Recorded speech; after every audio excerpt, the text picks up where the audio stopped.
Because this is the first stretch, is the most important stretch to cross. Because once that intelligence is awakened, then it will explore into the divine, it will find out.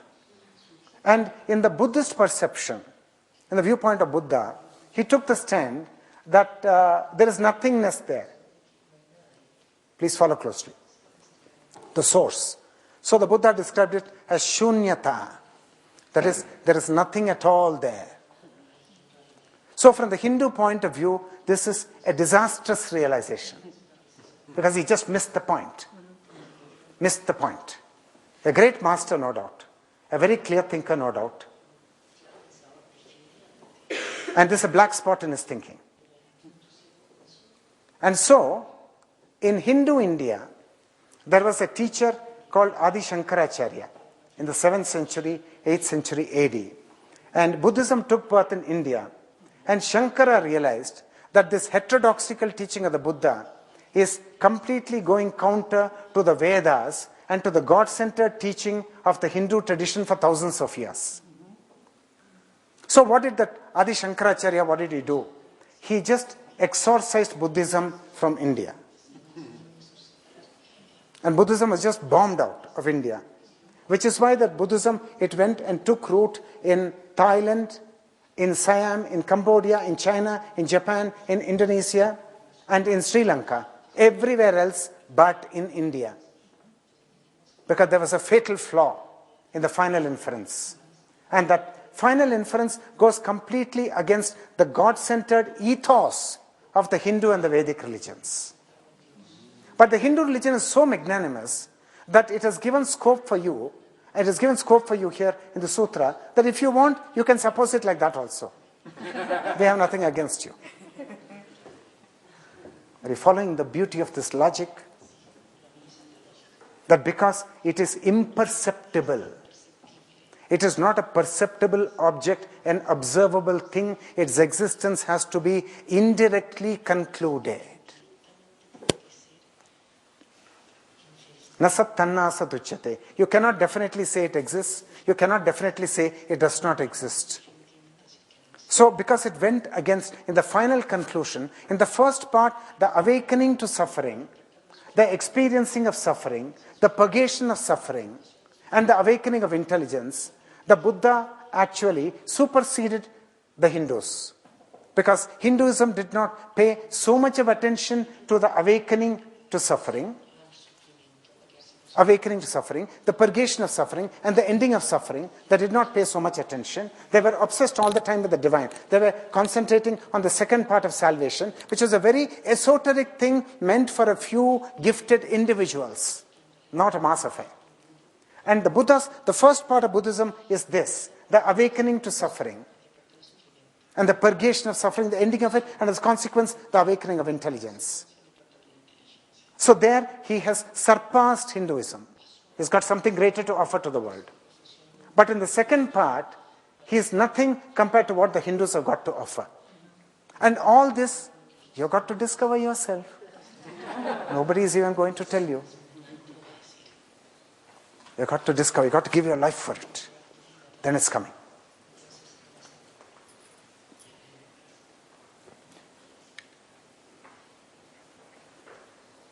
Okay, now giving you a kind of parallel example from the world of fundamental particle physics, where people have now understood, scientists have now understood that there is an unmanifest plenum, an infinite unmanifest plenum or abyss of energy, infinitely pregnant with energy. So what is the total value of that energy?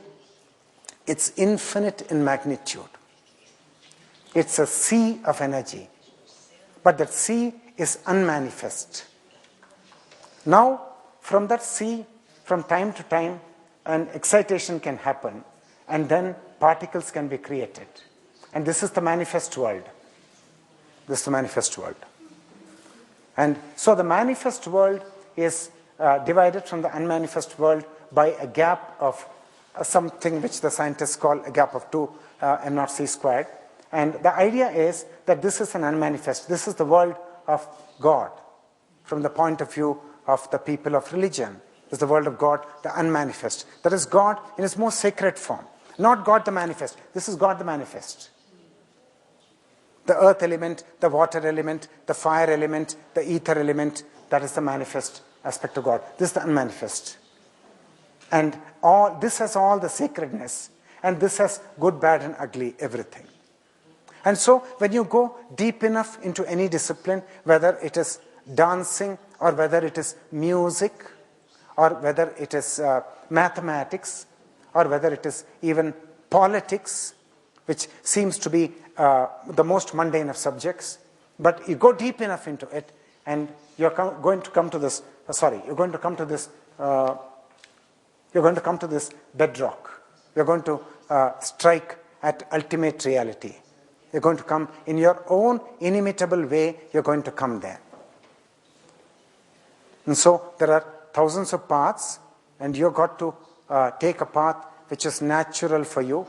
And the second part of salvation, the whole inquiry into the divine and the understanding of the mystery of the divine. Now, does that require energy on our parts, or can we be very tired people and then are we going to complete part 2? Got to be? Got to work at it, which means what? Got to have energy or no energy? Got to be energetic. Got to be very energetic. And the intelligence has to be razor sharp. Arise, awake, and stop not till the goal is reached, is what Swami Vivekananda said. Arise, awake, and stop not till the goal is reached. So you got to be at it, which means you got to have the energy, got to have the intelligence, got to have the passion. And then you're resolving the second part. But go slowly. Once the intelligence is awakened, there seems to be a genetic divine programming in man put in by God, so that if you follow the whole Hindu pattern of completing 60 years, then automatically this awakened intelligence cannot keep quiet. It will start probing into the divine. And then you'll automatically come to this. It's exactly like the tree giving you the final fruit, programmed already. Not believing it? Little skeptical? Already programmed. But you've got so much power because you're yourself God that you can even spoil the programming. You've got so much power, you can kind of reverse the programming.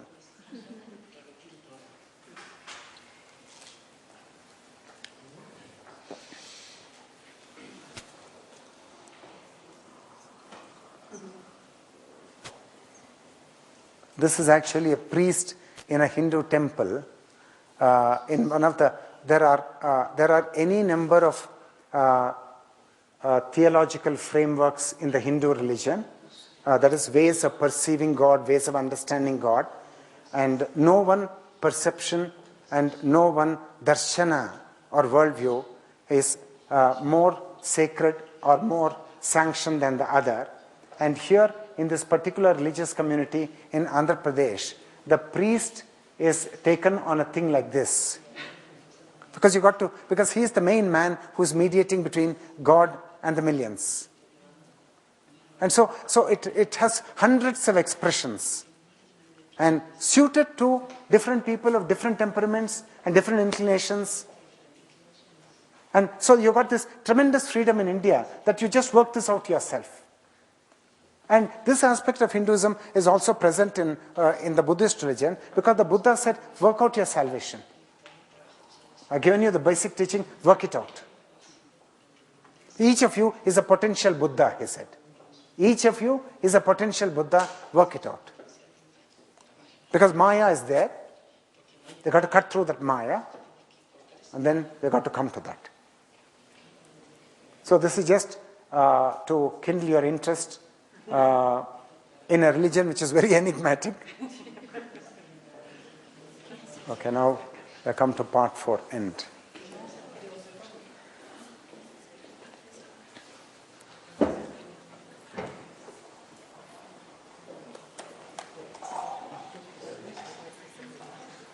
Because you are your own teachers here, Now we already completed 4 parts. Now what would you like to meditate on? Any personal preferences? Any personal preferences? Okay. Okay, I give you the meditation. So I've given you a kind of something to work with. I've defined salvation for you, defined moksha for you as consisting of 2 parts. In the first part is all that I said. In the second part is pursuit of the divine and complete understanding of the divine and communion with the divine.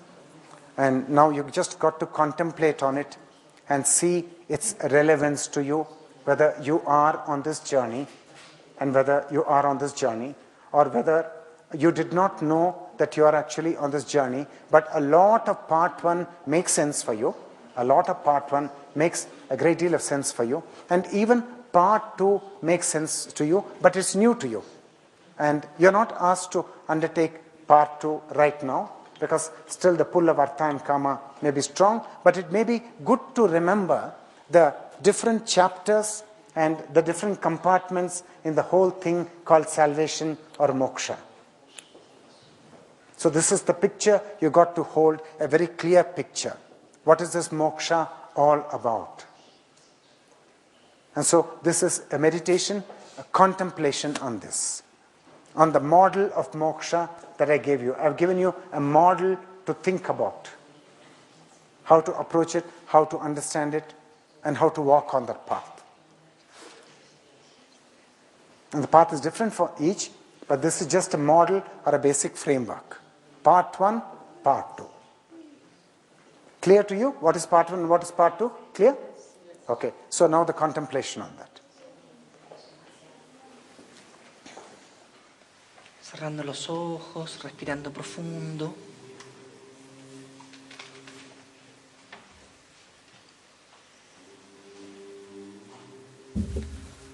Contempla si estás en la parte 1 de este viaje, buscando liberar este sufrimiento, queriendo ver si hay algo más para esta vida,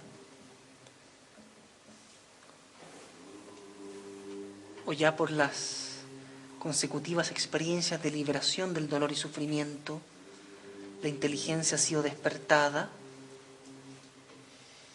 y estás pasando a la parte 2. Estás indagando en la naturaleza de Dios, queriendo acercarte a Él, transformarlo en tu amante de minuto a minuto.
So if there are no questions for clarifications, then can we move to the next part?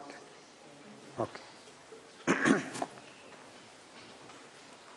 So I said our understanding should not be a fleeting one.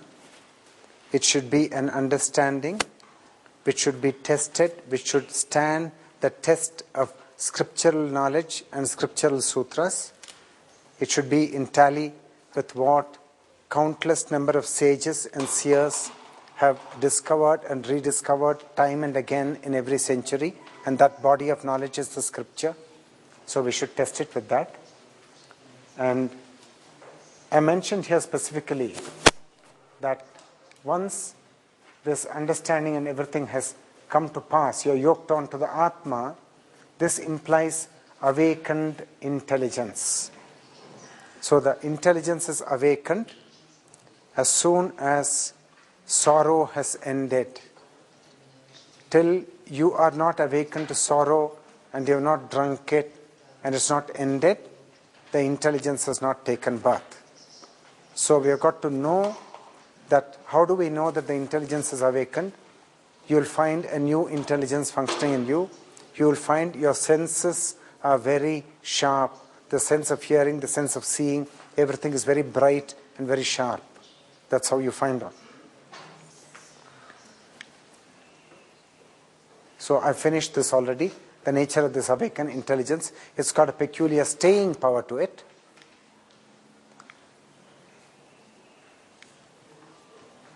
Finish this. Yeah, I went through this yesterday, but I will go through this again.